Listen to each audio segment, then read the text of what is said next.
नमस्कार मित्रों, जब भी बात रहस्य रोचक तथ्य की आती है तो उसमें एक नाम जरूर आता है और वो है बर्मुडा ट्रायंगल। आपने इस पर भी कई वीडियोस देखे होंगे, इस पर कई सारे हॉलीवुड मूवीज भी बनी हैं, लेकिन आज हम इससे कुछ वैसी सच्चाई को लेकर आए हैं जिसे सुनकर आप सभी लोग दंग रह जाएंगे।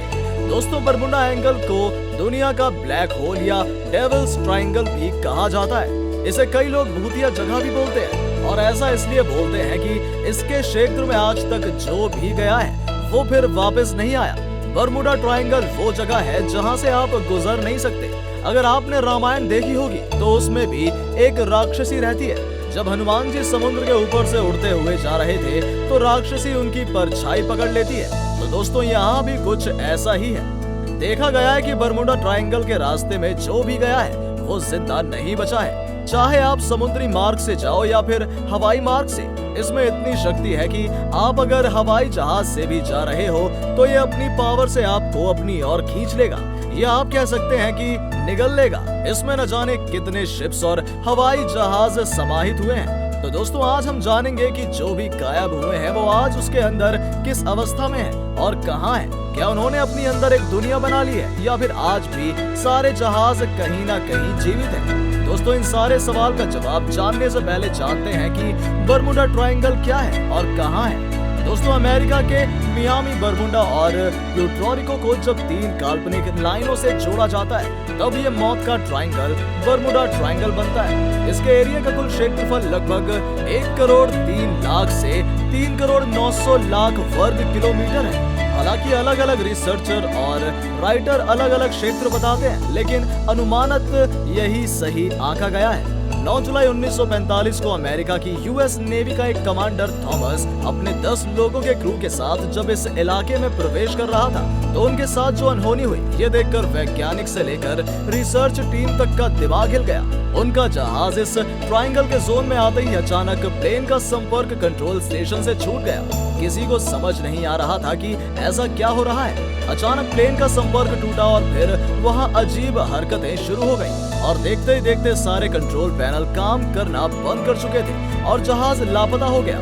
उसके बाद अमेरिकी सरकार द्वारा थॉमस और उनकी क्रू मेंबर को ढूंढने के लिए 10 दिनों तक एक रेस्क्यू ऑपरेशन चलाया गया, लेकिन कुछ पता नहीं चला। उसके बाद 5 महीने बाद टॉर्पीडो बॉम्बर के क्रूज को एक अलग प्रमुख मिशन के लिए बर्मुडा की तरफ भेजा गया, लेकिन बर्मुडा में घुसते ही प्लेन में बैठे सभी लोगों को वहाँ की हलचल और अजीब हरकतें मालूम पड़ने लगी। सभी को घबराहट महसूस होने लगी, एक साथ घबराहट महसूस होने लगी। लेकिन जैसे ही वो फ्लोरिडा वापस जाने की सोच रहे थे तब तक वो बर्मुडा ट्रायंगल की चपेट में आ चुके थे। पायलट कितनी भी फ्लोरिडा का रास्ता ढूंढने की कोशिश कर रहा था, लेकिन वो असफल रहा।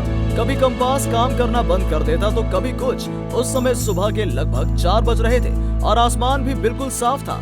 ये देखकर उन लोगों को लगा कि वो सूरज की दिशा से फ्लोरिडा का सही पता लगा लेंगे, मगर ऐसा नहीं हो पाया। अचानक वो काले बादल के चक्रव्यूह में फंस गए। किसी को समझ में नहीं आ रहा था कि ये सब क्या और कैसे हो रहा है, और देखते देखते पल भर में ये सब भी लापता हो गए। सारे वैज्ञानिक चिंतित थे कि आखिर ऐसी क्या वजह है जो ऐसा हो रहा है। उसी दिन फिर से एक रेस्क्यू प्लेन इन लोगों की खोज के लिए निकला। ये एक ऐसा प्लेन था जो हवा में उड़ने के साथ साथ पानी में भी तैर सकता था। इस सुपर प्लेन से सभी को आस थी कि ये कुछ तथ्य लेकर वापस आएगा, मगर ये भी अन्य प्लेनों की तरह बर्मुडा ट्रायंगल का शिकार बन गया। हालांकि बर्मुडा ट्रायंगल के मिस्ट्री के बारे में अलग अलग लोगों ने अलग अलग कहानी बताई है। ऐसा भी माना जाता है कि जब कोलंबस अमेरिका की खोज करने के बाद इस समुद्री रास्ते से गुजर रहे थे तो उन्होंने भी एक अजीब चीज देखी थी। ब्लूमबर्ग के मुताबिक कोलंबस ने यहाँ पर आग का एक गोला को समुद्र के अंदर समाहित होते देखा था। ऐसा बहुत सारी बातें इसके बारे में कही जाती हैं और कई सारे अनुमान लगाए गए हैं। तो आइए हम लोग जानते हैं कि आखिर ऐसी क्या वजह है जिसके कारण ये सब घटना हुई। दोस्तों, ये सब भूत का कोई चक्कर नहीं है, इसका वैज्ञानिक कारण है, जिसके कारण इसके एरिया में जाते ही हर जहाज अपना संतुलन खो देता है। सबसे पहला कारण है कि इस जगह के नीचे काफी बड़ा क्षेत्र में ज्वालामुखी है, जिसके फटने से मीथेन गैस निकलता है। और मीथेन गैस निकलने से इसके समुद्र के पानी का डेंसिटी यानी कि घनत्व एकदम घट जाता है। अब देखिए क्या होता है कि जहाज को नॉर्मल समुद्री जल के डेंसिटी के हिसाब से बनाया जाता है, लेकिन वहाँ तो मीथेन गैस की वजह से डेंसिटी एकदम कम हो गई है। तो यही वजह है कि इस स्थिति में जहाज तैर नहीं पाता है। आप इसको इससे समझ सकते हैं कि अगर कोई मच्छर पानी में तैर रहा है तो उस पर एक चम्मच मिट्टी का तेल डाल दीजिए। अब देखो क्या होता है। ऐसा नहीं है कि मच्छर तेल सूंघने से मर गया, नहीं, वो पानी की डेंसिटी कम होने की वजह से डूबकर मर जाता है। तो यही काम यहाँ होता है और कुछ नहीं। ये था कारण समुद्री मार्ग का। अब हम लोग जानते हैं हवाई मार्ग का कारण।